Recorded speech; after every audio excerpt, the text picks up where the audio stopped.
Live now.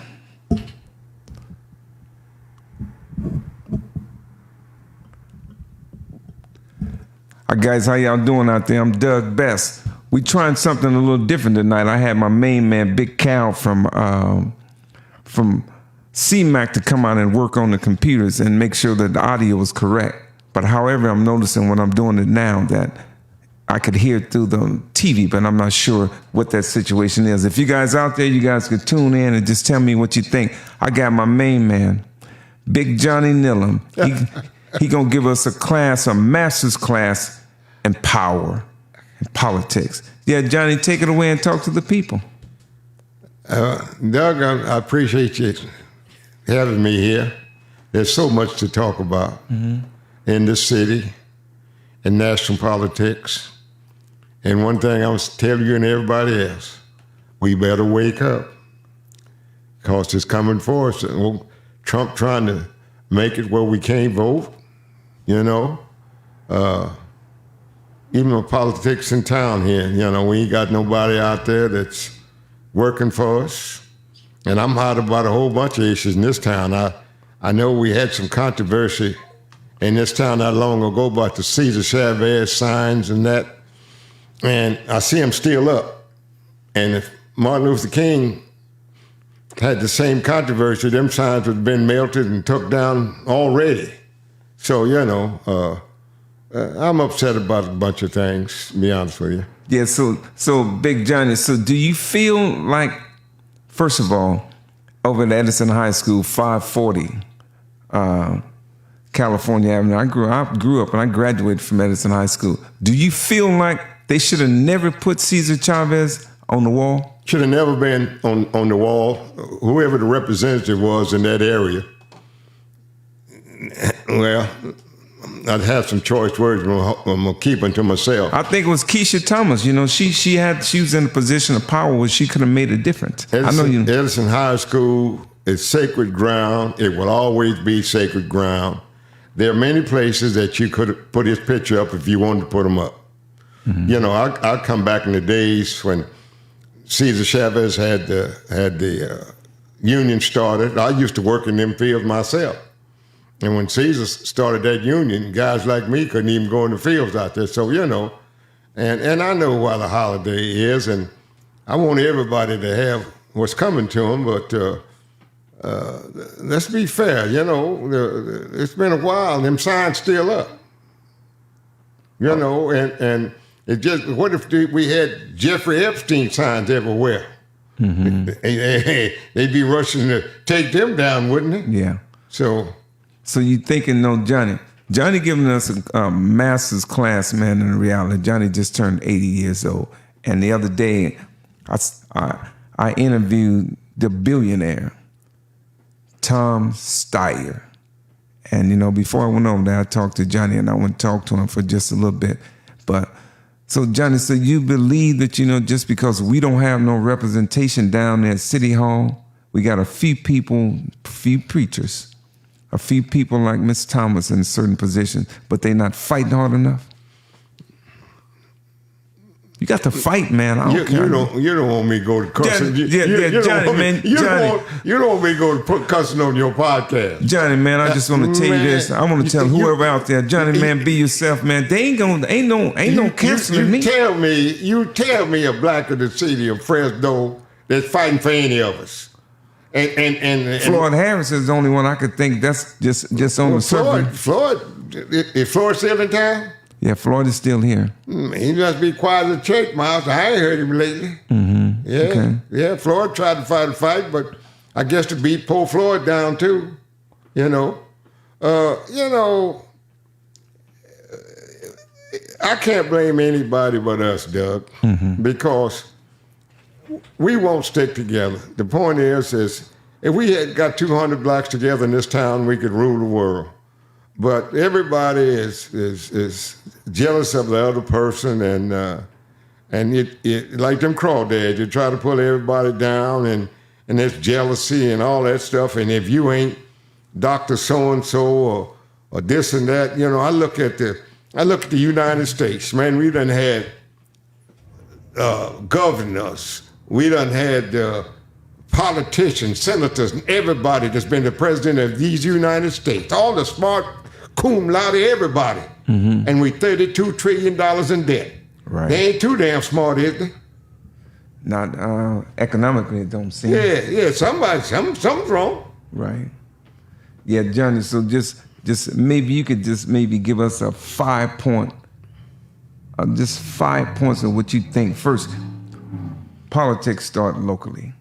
And what do you think here, man? And what do we need to do? I know for a fact, I tell everybody this every time. If the Doug Best Show get 1 million people, early Johnny was saying, man, don't be saying you don't want no money. I ain't saying I don't want no money. But what I'm saying, Johnny, what I'm saying is I got the resources. I'm trying to say this correctly. I got the resources to make this thing do what it's supposed to do. And if we get 1 million, 2 million people subscribing to this thing, I wouldn't care if he was President Donald Trump. And we got 2 million subscribers and people listen to me, they got to come sit in one of these chairs. Am I right or wrong, John? You're sure right about that. You're right about that, but I'm going to tell you something. I had a friend of mine years ago. A lot of people in Fresno might know him. His name was D.C. Adams. Love D.C. And D.C. said one time, he said, if Jesus Christ came to Fresno tomorrow, he'd shake his head, leave, and go to Madera. You know, no, Johnny, no, well, I'm telling you, ain't too much done changed. Just take like the city council race right now in District 3. Got 4 black people now. Why? How come you don't sit down and you guys get around the table and say, hey, we ain't got that many votes. Let's one run. And let's all support this one candidate. But them, the 4, you ain't gonna get that many votes and you're gonna suck from each other. That don't make much sense, does it? Right. Divide and conquer. Yeah, you heard what I said. Yeah, and he said what he said. So, but Johnny, so it almost gonna have to be, and almost maybe somebody like yourself in a position of, I want to say, influence that they're gonna listen to. They ain't gonna listen to me, Doug. They ought to listen to somebody. Doug, let me tell you something. I worked for the city for 30 years. And the only thing I ever tried to do was to help people. And those people, and most of the people out there know that. But you know, in them 30 years that I worked for the city, they fought to try to get me fired every year for all them 30 years. But they couldn't do it, though. Why? No, because a lot of people were behind me and helped me. And just with me, you know, like I said, it take a whole lot of people to make a village. And I had a whole lot of people pulling for me. And at that time, I was probably the only voice. You know, I'll give you one example. When I was the NAACP president in Fresno, I sent out letters to 80 blacks that made over $200,000 a year. I said, I know that you can't speak up, you know, and this and that, but you send the NAACP $400 or $500 so we can fight for you. Right. You know how many people send $500? A lot. I'm going to tell you how many people sent $1. That's 0. Man, you know. Oh, my God. I mean, we're so self-serving. And, you know, we all in this fight together, you know. Is it just us, the black people, the white people, and the Mexicans, the Asians, the Arabs, are they the same? We're all in it together. We all going to drown together. And see, Donald Trump is there now. He's trying to make America a white nation. And the immigration, the only people that have been allowed to come in this country in the last year are white South Africans. Them the only people. Right. Everybody else is closed off at the border. Right. But you know something? People sit still and they can't see nothing. It's just like our poor blacks, even in this city. I ain't gonna vote. My vote don't count. You better vote. You know, years ago, Congressman B.F. Sis, the building down in Fresno where the courthouse is. B.F. Sis was a congressman. He had an office down there, and I had some kind of problem back then, and I wanted to go see my congressman, and Bernie Sis gave me an appointment. Okay. I walked in his office, and he looked at me and he said, "Young man, you didn't even vote." I turned around in his office and walked out. What you do that? Just embarrassed? And I said to myself, he never will catch me like that again. I'll vote in every election since. You know, you got to vote. If we don't, even this town, and just like you said just a moment ago, all things start local. All things Man, we start live local. here. We don't live in Washington, D.C. We got to try to make it right here. You know, our kids are going to school. Our kids are failing, and it ain't all on them teachers. A lot of it is on us. You send that little badass kid to school, and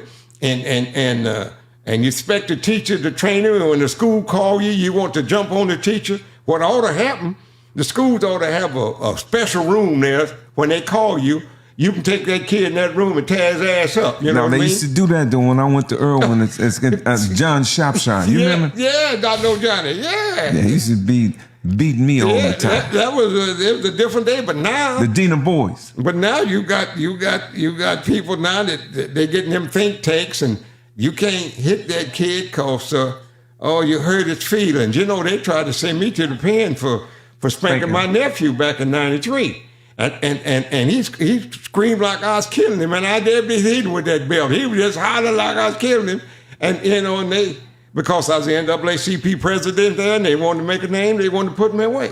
Yeah, but I heard what you told the judge. You said, Judge, Your Honor, if I don't spank his hindquarters right now, somebody's going to be beating him with a billy stick, one of the police, in the future. So I'm doing what I'm supposed to do, and I agree with you. I told the judge a little different. I said, Your Honor, what happened was my sister was in a rehab, and I was taking care of her kids. Mm-hmm. And he kind of beat me home and put some eggs on and tried to burn up the house. And I told the judge if he did it again, I'd whoop his ass again. And I mean that to this day. Mm-hmm. You know, but you can't try to tell me how to raise my kids from the outside. And I tell you and anybody else, if you abuse a child, anybody, they ought to dig the hole so deep and put you in it. Right. But you got to, man, I got 5 Shih Tzus at home. And if I don't yell at them and threaten them sometime, they'll bite me. Yeah. You know what I mean? And you feeding them. Yeah. Housing. Yeah, now you're talking. You know, we blame it all on the teacher and the school and so forth, but a lot of it has to do with us. My son was going to, I forget this, one of them schools, Scandinavian. He was going to Scandinavian. And they called me and said they caught my boy smoking. So I had to go to school, and he was saying it was cold that day, and he had his hands over his mouth and whatnot. And the teacher walked in. She's a black teacher. She's a pretty woman. I don't know who it was. Oh, she's pretty, though. You remember that part of And I told my boy, I said, you lying. Oh, my God. I tried to kill him. He ain't never picked up a cigarette again in his life. So, you know, it's, yeah, we blame everything on the schools and whatnot, but a lot of it got to do with us. Yeah, Johnny, so do you think we blaming a lot on some of the people, the Trump lovers, some of the Republicans out there? My main man, Kenneth Hendricks, he's a diehard Trumper. But do you believe that, that we blaming everything on the government and we just ain't doing what we supposed to do? I see people coming here, man. They come in there every year, they get $5,000, $6,000, $7,000. I have to literally beg the people, say, man, you can't come in here every year, say you're a mechanic, and you ain't got no receipts for nothing, and the government giving you free money. And the girls, you braiding hair and you ain't got no receipt for nothing. You and your boyfriend is rushing down there to the welfare office, and y'all fighting over the kids. But is we begging the government too much, and we ain't doing too much ourselves? Not our generation, me and you. Doug, the government has put us in that situation. You know, every now and then I pick up every time I see a Muslim on the corner, I buy a paper because I want to read, look what's happening. Mm-hmm. And I read in the section what the Muslims want. And I've heard them talk about give us land and give us money for 25 years and we'd take care of ourselves. And I said to myself, I don't know about that. And then when you look in history, man, we used to have Black Wall Street that had billionaires in there, and we had other cities that flourished that blacks owned and everything. Mm-hmm. And the white man came in and to eminent domain and scare tactic and the Ku Klux Klan and everything, tore up everything. So history already proves that if you give us the resources, we can make it on our own. Mm-hmm. Now, I ain't in for this separation stuff, but if push come to shove, We done already seen in history that we can do it. Yeah, I agree with that, Johnny. Yeah, I'm looking at this thing right here now. We still got that little echo, but Cal will come back and fix this. Yeah, Johnny, I'm just thinking though, man. I look at the social media all the time, and this is the things that get everybody's attention. One girl will be on there half naked. I'm looking too. I ain't even no lie, Johnny. Don't tell nobody. I'm looking on half naked on the social media. Okay. And me and you, one girl be on there half naked. Somebody else would be on there saying, I beat a bitch up. I'm not being vulgar, but this the language is used. And then I look, and I think the lady name is Miss Story. I love Story.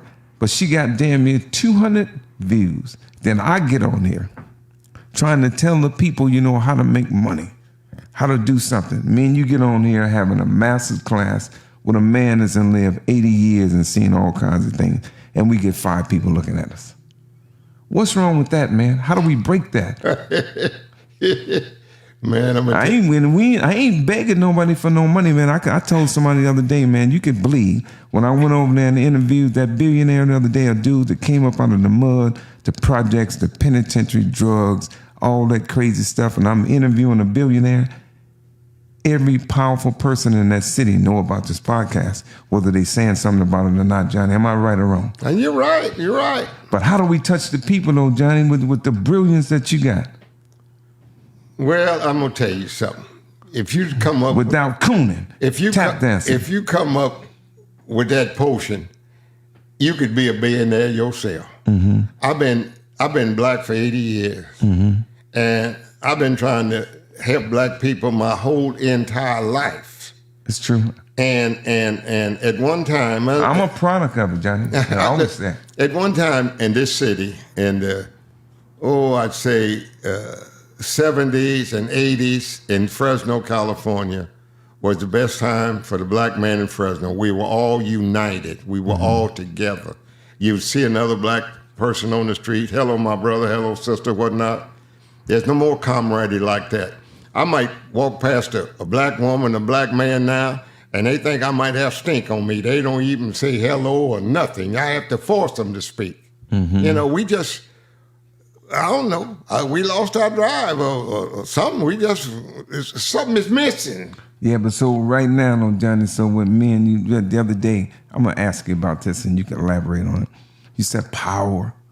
I don't know if you remember, you was getting in your car the other day and you said, boy, power comes in all kinds of different forms. Johnny, man, I grew up in the streets. And then the power back then was like a Cadillac. You get a little extra money, you get a bunch of girls, and, you could fly to Vegas and do all that kind of different stuff. But now, the power is these podcasters, man. I know that I ain't hit the home run yet, but I could just tell. The other day when we seen that Tom Steyer, he was looking at me how all the other black people was trying to get my attention. And the lady said that, no, we only could take a picture. So I ain't stay here for no 3 hours to take no picture. That was the truth. I ain't stay there. And then, he said he could have an interview. Man, the podcast has got so much power. We just got to find a way. And maybe you see something that I don't see. How we could touch the millions. I'm going to tell you something, Doug. And maybe if you had enough time to spend in this, because you have the personality. Don't put that big hand on me, John. Okay, let me finish. You got the personality, and you can grab the attention of people. See, you got to understand this. I mean, they may not want to believe me, but see, black people just like sheep. Mm-hmm. And if you seen sheep out there, every sheep got a shepherd and a dog. They got to have somebody to lead them. And a dog. The dog keep the sheep in line. You know what I mean? Okay. And if you can remember back in history, we used to have Martin Luther King, Malcolm X, the Black Panthers. We had some people out there that were advocating for us on the national scene and so forth. And I want you to ask me today, when you look on the national scene out there, who do you see out there advocating for black people? Name me a name. Yeah, Johnny. So when I look on the nationals, I see they done picked up a couple of people. They done made our leaders. They done took some rappers. They done took 50 Cent. And then they done took the other little guy named Charleston White. He's an antagonist. And then they done took Al Sharpton. Maybe he earned his position. Well, you back up now. I love 50 Cent, the movies that he made. But he is not what I would call a leader of the people out there on the national scene. That's what he did, though. Al Sharpton used to be all right out there, but Al Sharpton got in trouble with the IRS, so there's only so much he can say. He got to keep his job. You follow what I'm saying? Right. So, he should be filthy rich by now. No, come on, man. He's still paying Uncle Sam now. There's nobody out there. Even when I was in Fresno, I used to put my job on the line all the time advocating for people. Not only black people, anybody came to me, I would advocate for them and even put my job on the line out there. Name me somebody in this city today or somebody on the national scene. Let's use Maxine Waters for an example. I've been watching Maxine Waters, damn this thing. I'm 80 years old and she's probably older than me now, but she used to be the most vocal thing out there. A few years ago, her and her husband, I think, got in a little trouble about some taxes or banking or something. Man, I ain't heard And that. one of her sons. I ain't heard Maxine's voice in 2 years now. And she's still in Congress. What about Hakeem Jeffries? Hakeem is the king. Boy, I love him. If he come Jasmine on, if he come on, Jasmine. But they done redline her out. But they done almost got rid of Jasmine. And what about Don Lemon? Well, I ain't saying nothing he gay or nothing like no, that. We know that. He's the voice. I ain't in that. His voice, but see, Don, he kind of got like a podcast like you now, and he ain't on the national scene like he was. But you see what they did to him. They finally got rid of him. But they paid him $25 million, I think. Yeah, but I hear you. If money, they paying all of our leaders money. That's how come he ain't out there no more. Right. Yeah, and then Johnny, I feel what you feel, man. Every time I get on this thing, I always talk about, man, if something happened in this city, who can we go to? We used to have you. We used to have Les Kimbrell. We used to have Pastor Regans and Claudia Williams. At one time, L.H. McDaniels, because you have me 1,000 times. I was the president of the NAACP in Fresno County for 18 years. I'm still president emeritus. But everybody in town, when they had a problem, would come to me. But tell me who they come to now. I don't know nobody they can go to though, Johnny. I don't know nobody I can go to, but I got this platform. And I'm we'll independent. Make it work. Yeah, I'm and trying. you got to put some time in. And see, you got so many other vices right now, you really ain't got the time. Yeah, I know that when I leave here Wednesday, the tax season over, I leave from being a tax man to a contractor because we got $1 million project. It's finished. And all we got to do, we got the air conditioning units up there. They just got to go up there and put the Freon in it. And I'm going to try to get them veterans in there. You triggered that in my mind. Get them veterans in them 4 units that I built over there. And then May 20th, my wife was up all night doing some Airbnb, whatever that is, Johnny, I don't know. So she spent $14,000 about a month before the war started. We going to Korea. And you say, why are you going over there just to go? Man, it's a feeling. It's a feeling that it's almost like a euphoric feeling. I did drugs before. And that's the feeling that you get.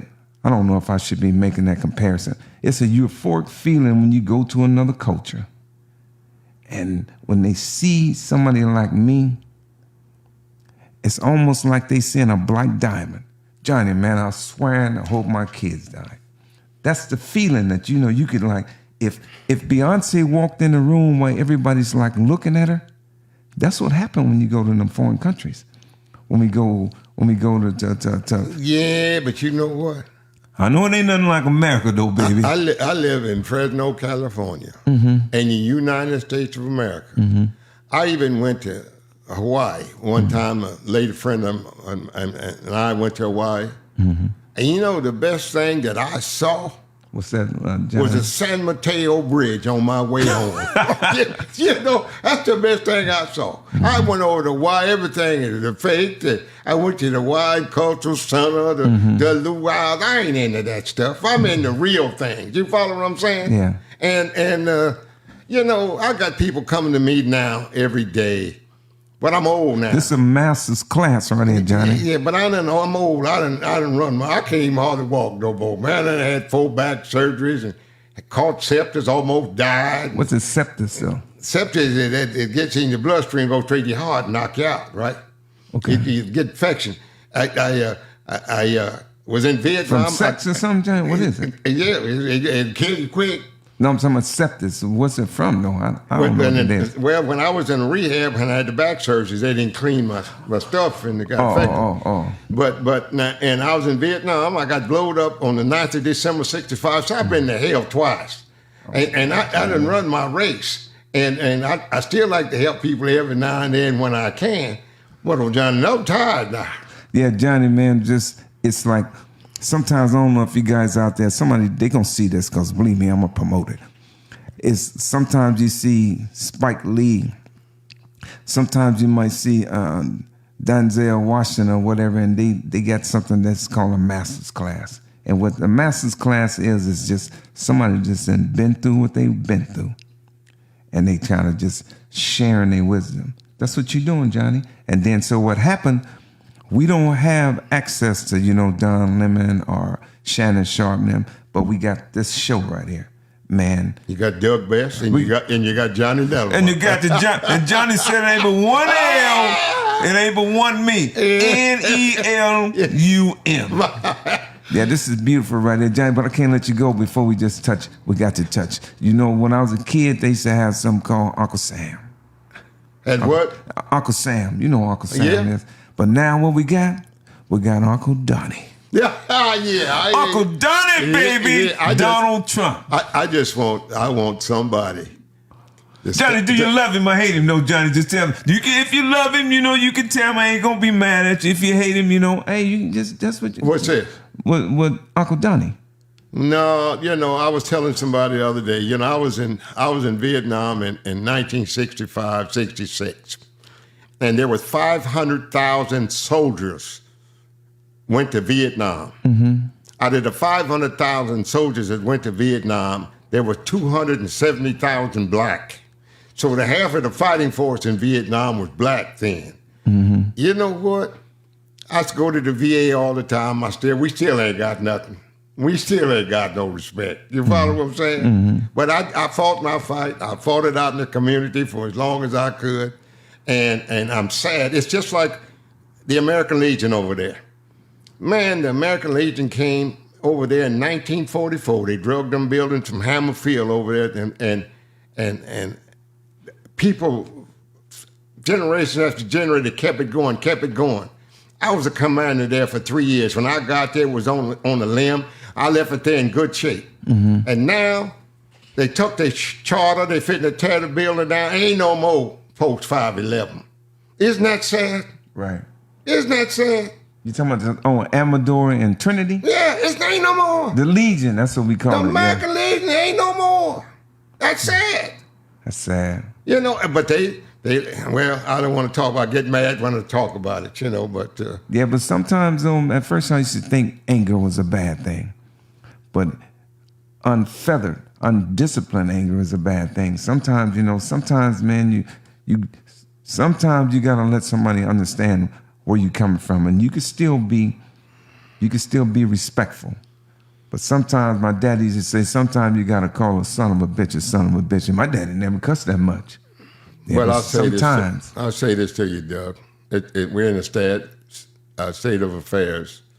Most of y'all young folks today, the only thing they know, they get out of school, they don't know what Martin Luther King's holiday is all about. They never heard of Malcolm X. Or if I could sit here in one show for you and tell you the contributions that black men and women that made in this country, there would not be no United States of America with our contributions to these United States. Even when you talk about, what's the lady's name that didn't give up a seat on the bus? Rosa Parks. Well, Rosa Parks is the lady 10 years before Rosa Parks didn't give up her seat. She was responsible for them passing the interstate travel law And when she fought the police, they took her to jail. And you know, when she went to her case went all the way to the Supreme Court. Mm-hmm. You know who her lawyer was? Was it Thurgood Marshall? Thurgood Marshall. So, but you know, if you ask any of our kids now about Black history, of course, I can't blame them. I born and raised out there in Fireball and Mendota. Mm-hmm. And the only thing I ever taught me was the George Washington Carver and Harriet Tubman and something like that. Hell, I didn't know nothing about my Black history, you know? Right. So, but we got to wake up, man. The kids are our future. And the only thing that our kids want when they get out of school is a jug of red and a loaf of bread. And that is no future, my friend. Yeah, Johnny, but what I'm going to see if I can articulate this. Man, the real power, money is power. It's all kinds of different forms of power. But the person that controls your thoughts, that's the most powerful person in the world. And oftentimes, you know, they talk about the Jewish people because they control all the apparatuses that feed your mind.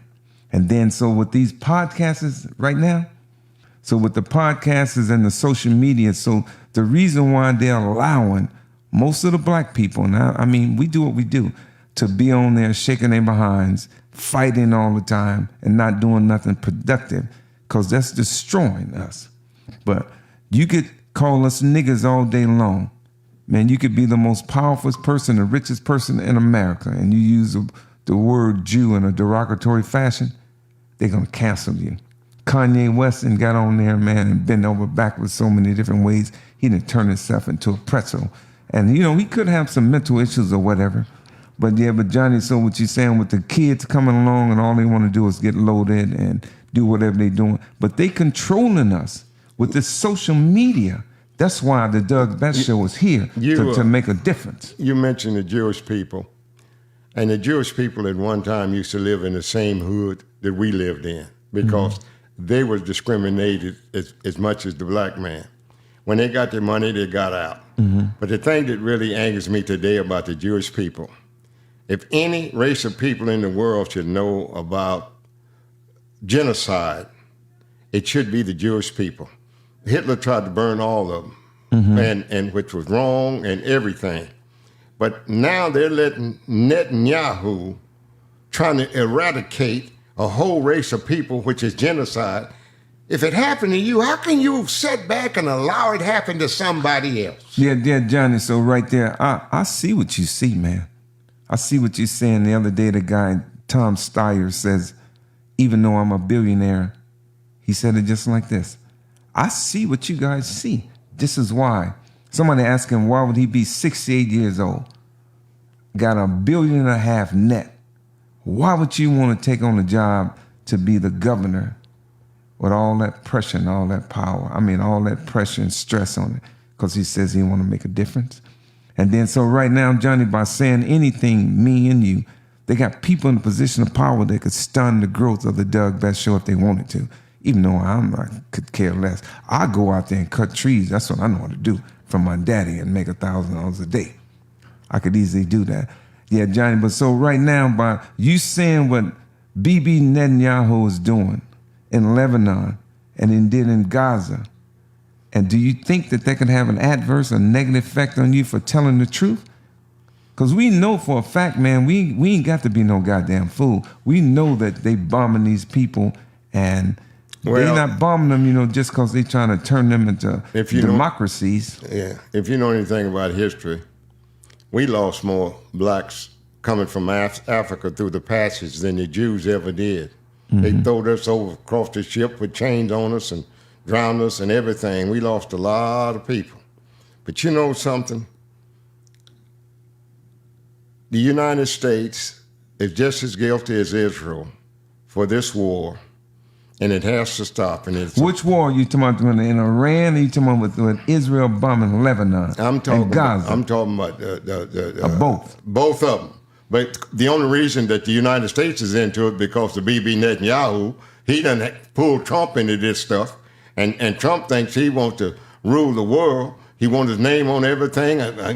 You know, he got his name on a dollar bill or some kind of money now. Mm-hmm. You know, so. That's Bitcoin, not the dollar bill. And you don't think it affects us. But you know something?